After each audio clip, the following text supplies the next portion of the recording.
Hello and welcome back to another video. In today's video, I'm going to discuss and try to give you guys an explanation on how the Toyota ADD front four-wheel drive system work. This is my 93 Toyota pickup SR5 pickup 3.0 V6. Now you can have the V6, the 22RE, doesn't matter. If you have the older style Toyota trucks 4Runner with the IFS A.D.D system, this video will retain to the same information. Right there is your ADD actuator, this piece here. I made a video on how to bypass this and get rid of all the vacuum hose and all the electrical stuff.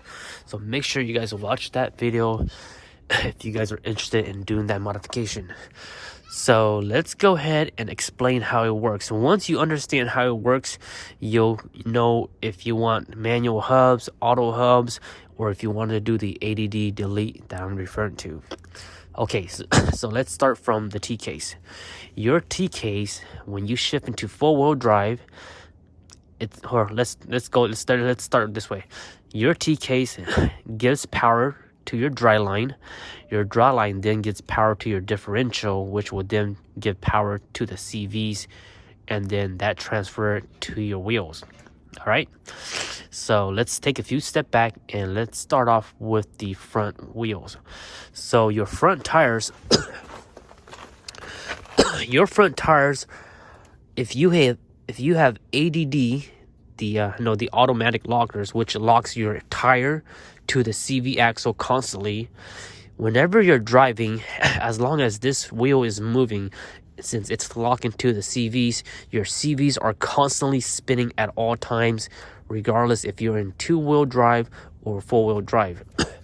Now with the ADD, if you have auto locker, if you have automatic lock, if you have the auto locker, which locks them all the time, it's gonna lock your CVs all the time.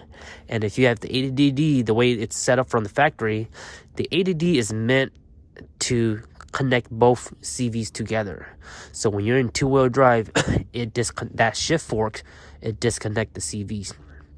So only your CVs will be spinning. And then your CVs will be spinning, but then your front drive shaft won't be spinning. So hopefully that makes sense. Now, if you do the ADD delete that I made, what this does is this moves the shift forks and engage this dry line into both CV axle. So they're constantly locked. They're always going to be locked. So that means that if you still have ADD, if you still have the auto locker, the one that locks all the time, so that means that as long as your wheels are spinning now, your CVs are going to be spinning. Both of them are going to be spinning because they're both locked together. And also your front drive shaft is going to be spinning, even if you're in two-wheel drive. Does that make sense? Now, if you've done that modification, if you have manual hubs, if you go ahead and have these manual hubs where you can unfree the wheel from the CV, as long as this wheel is free, this wheel will always, whenever this wheel is spinning, it's not connected to the CVs anymore. So that means your CV, your dry line won't be spinning. Hopefully that makes sense. So now everything is mechanical. There's no vacuum lines. There's no electronics. As long as you shift into four-wheel drive, your T case will give power to the dry line, give power to the diff, and give it to the CVs and move your front wheel in four-wheel drive. Now, the ADD delete modification where you shift the shift fork over, I recommend you do that modification to avoid any vacuum leaks or any failures into electronics. But if you do that modification, I also recommend you guys go and get the manual hubs where you can unlock them and lock them. So when you're driving in the city, you always want to keep your CV, your hubs free. If you don't plan to use four-wheel drive, keep them free. There'll be less wear and tear on your CVs because now your CV doesn't have to spin all the time. Less wear and tear on the CVs, the boots, the bearings, and also the drive shaft. So hopefully that makes sense, and hopefully that works. So the way Toyota set this up is they have all these vacuum lines, and what they do is once you shift into four-wheel drive, so let's say we go back to factory setup. Once you shift to four-wheel drive, it sends a signal. It sends the electrical signal into these electrical wires, and then also the electric signal will engage the vacuum lines. So your vacuum lines is into the intake and then goes into the actuator. And what that vacuum line does is it'll suck. It'll either I don't know if it sucks air or if it blows air, but what it does is it will shift that shift fork, and that will lock your front diff together. Both of the CVs. Now, if any of the electrical fails, or if any of the vacuum leaks fail, and that shift fork doesn't engage both CVs, you're not gonna have four-wheel drive. It won't work. So that's where the system fails. And if you're on the trail, whatever, you're gonna have a hard time troubleshooting that unless you know what you're doing. So when you eliminate that whole vacuum lines and shift the fork over and lock it in, that keeps your whole four-wheel drive system mechanically. There's no electronics, no vacuum lines involved now. Everything's all mechanical. And I've been driving it with this modification for thousands of miles now, and one thing I like about it is that when my manual hubs are locked, I can shift four-wheel drive, I can shift into two-wheel drive on the fly. It's very smooth because everything is constantly engaged already. So honestly, when I'm at the stoplight, and let's say if I'm at an incline, I can shift into four-wheel drive and then take off, and then as soon as I'm taking off already, let's say even at 20 miles per hour, I can shift on the fly into two-wheel drive, and I'll be in two-wheel drive. Now, of course, my front drive shaft and my CVs will be still spinning, because even if I'm in two-wheel drive, they're still connected to the hubs. So it is what it is. But that's when you know you need four-wheel drive. But if it's a sunny day and you know you don't need four-wheel drive, you want to go ahead and set your manual hubs into free.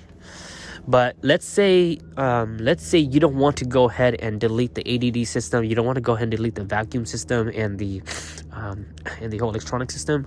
What you can do is, I still recommend everybody swap their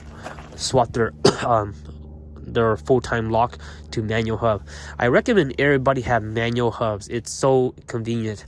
It's so good, and especially if you lift your truck and you're still on IFS, and if your CVs are at an angle, it's very good for your CVs because there's less wear and tear. So if you don't want to do the ADD mod, I still recommend you guys find yourself a set of ASIN hubs and get these manual hubs. They're really good.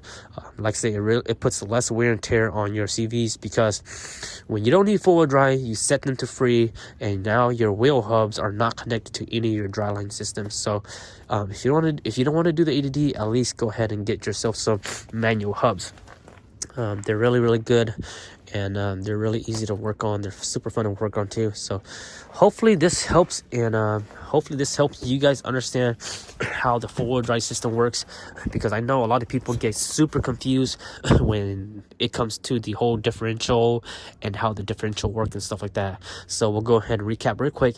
Your front drive shaft gets power from the T-case. It goes into the diff, and then that shift fork, the actuator shift fork, is what engage both of the CVs to connect together.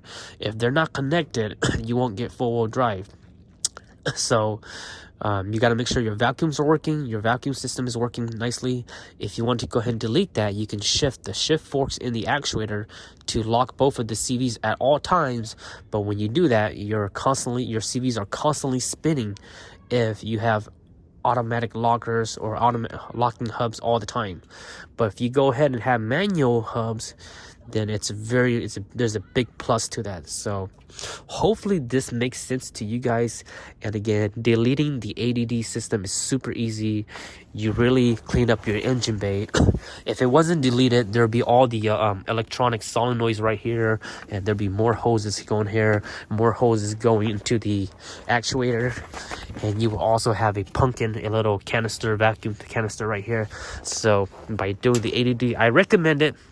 But again, I recommend it only if you also get manual hubs And also, if you do a lot of 4x4, then definitely do it. But if you're just the average Joe, the average Jane who don't do a lot of 4x4 and you just do city driving, you don't really have to do it. I don't recommend you do the ADD delete. I recommend you just get manual hubs and turn them on and off whenever you want to, if you want less wear and tear on your CVs. I think one of the biggest problems with Toyota is that a lot of their CVs rip because a lot of the folks have a lot of folks don't have the manual hubs, and that keeps your, when you're just driving two-wheel drive, your CVs are constantly spinning, and that over time, like I said, that puts wear and tear on the rubber boots, and that's where they start ripping. So hopefully you guys find this video helpful, and if you guys got any questions, just let me know in the comment section below. And also make sure you guys check out the other video where I actually do the actuator delete, and that will make a little bit more sense because I actually show you how to do it on that video, whereas in this video I'm just more of talking and just showing you guys my beautiful truck here. I'll talk to you guys next time, and hope you guys enjoy this video. Bye bye.